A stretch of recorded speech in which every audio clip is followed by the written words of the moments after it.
What is up, guys? Today we're going to be comparing the new iPhone 13 to the Galaxy S10e here. So let's go ahead and get started with price. iPhone, obviously new, going to set you back 800 bucks. The Galaxy S10 you can pick up for around 200 bucks on Amazon. I'll throw that link down below. I have a ton of videos on this phone if you guys want to see gaming tests or whatever. It's one of my favorite phones, favorite, older flagships this year. So let's go ahead and get started here with the hardware. So as you can see, Galaxy S10e is going to be slightly smaller than the iPhone 13 here. We got our power button volume rockers, power button mute vibration switch on the iPhone. Down below here, the S10e retains a headphone jack. We have our charging ports. Both phones have stereo speakers as well. Alright, so let's go ahead and talk about the displays here. So on the iPhone, you have the Super Retina XDR OLED display, HDR10, Dolby Vision, 6.1 inches, 1170 by 2532, 460 for the PPI. You also have a 1080p display on the S10e. It's a dynamic AMOLED display, HDR10 plus at 5.8 inches, so it's slightly smaller than the iPhone 13, and that is 438 for the PPI. As far as color, the S10e does look a little bit more saturated, a little bit more colorful than the iPhone 13. That's the one thing that I noticed. Just everything looks a little bit more vibrant. But as far as displays, they both are very good displays. They both lack any type of high refresh rate. Also, one thing you need to know is that really the punch hole I prefer over Apple's notch, even though the notch is smaller on the iPhone this year, 20%. But it still takes up, more space than I'm accustomed to seeing with, Android devices as far as punch hole and even some phones with a full screen display. But again, it varies for the person, whether you care or not. Most people who like iPhones don't really care. But just know that when you're watching content and stuff like that, definitely the punch hole is not as intrusive when you go full screen. Alright, let's go ahead and get into these specs a little bit more. The S10e is running Android 11, Snapdragon 855, Adreno 640, micro SD card support, 128 gigs of internal storage, and 6 gigs of RAM. On the iPhone 13, we do have the Apple A15 chip, no SD card support, 128 gigs of internal storage, and 4 gigs of RAM on here. So very fast phones as far as both of these phones go, and I'll pull up the Geekbench scores for you guys to see here.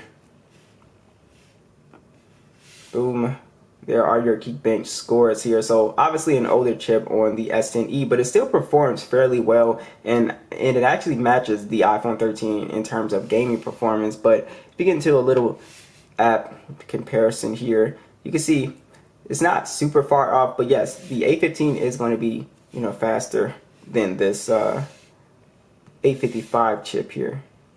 I actually kind of beat it right here. The S10e actually kind of beat it in YouTube right there.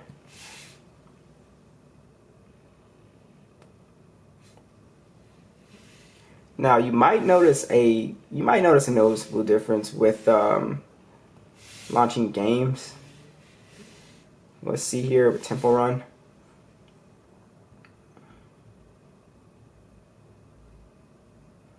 So I mean, actually not that big of a difference here. The A15, the A55 is actually kind of right behind this A15 chip.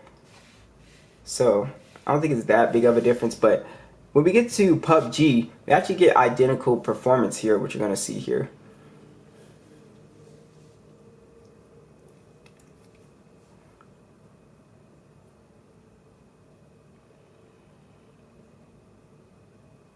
It actually looks like the S10e might get in. The iPhone got it. That was close. Alright, so just to show you the graphic performance here.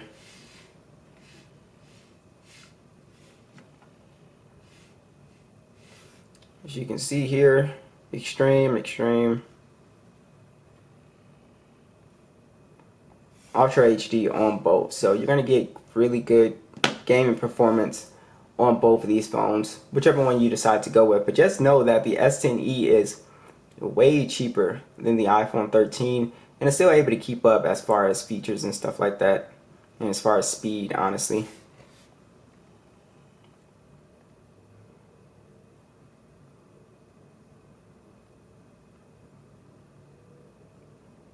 Like I said, when you launch games, I guess, kind of notice a little difference.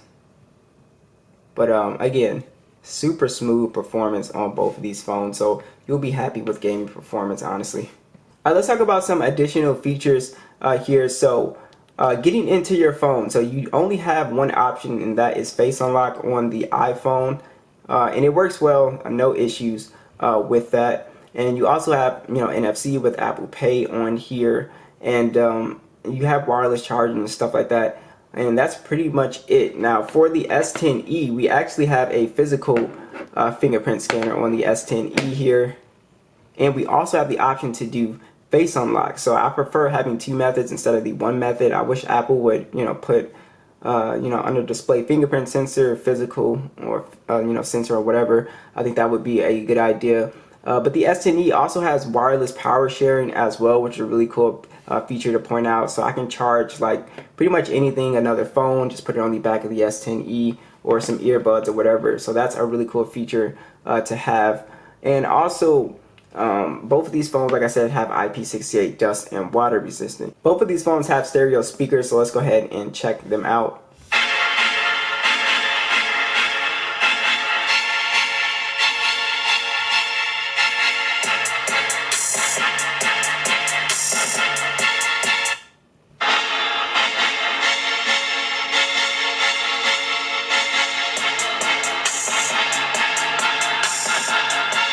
Let me see if my Dolby Atmos is on.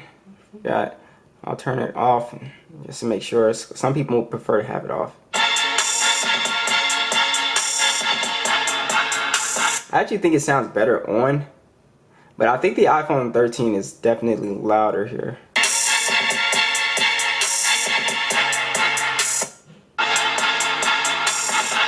So as far as sound, overall loudness, they both sound about on par. Where the iPhone sort of beats the S10e is with bass quality. The bass quality on the iPhone is just louder, it's more present.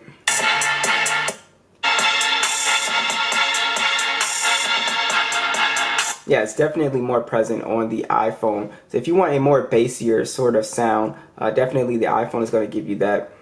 Alright, so let's go ahead and talk about cameras here. So with the S10e, it's an older flagship, so obviously the 13 is going to take the overall better photos. But the S10e still has great, capability of taking great photos. As you can see from these stills, 12 megapixel standard, 16 megapixel ultra wide, 4K video at 60 frames per second, and then a 10 megapixel selfie, and that shoots at 4K 60 frames per second. So basically, you're still going to get some very good vibrant colors with the S10e, good detail, dynamic range. The ultra wide is still pretty close to the main lens, so you get good shots with that. Also, the selfie cam is pretty good on the S10e as well. So I have zero complaints. Video is fine. So again, for around the $200-$300 price point you're going to pay for this phone, I have zero complaints with the image quality here in 2021. Now the iPhone 13 is going to take just photos that you would expect, flagship quality photos, 12 megapixel standard, 12 megapixel ultra wide, 4K video, 2430 60 fps, and then a 12 megapixel standard at 4K 24 25 30 and 60 fps. Basically, you're going to get great colors, great detail. This phone does a very good job in low light scenarios as well. Really good detail in low light.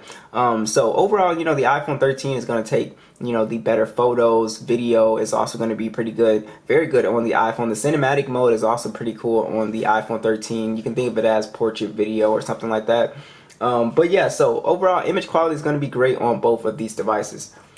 Alright, so before we talk about battery life, I also left out that the S10e actually does have Samsung desktop support as well, which I think is also another big feature to have on your phone, definitely at this price point. So left that out. But let's go ahead and talk about battery life. So the iPhone 13 has a 3240 milliamp battery, 20 watt charging, and you also have wireless charging. The S10e does have a 3100 milliamp battery, and then you have 15 watt charging with wireless charging and reverse wireless charging.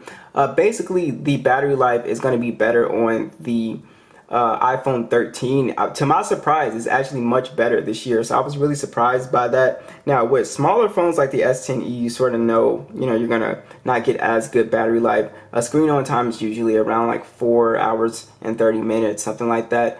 So it is what it is. You have to pay that price for a smaller phone. So out of these two, you are going to get better battery life on the iPhone 13 for sure here. So what do you guys think?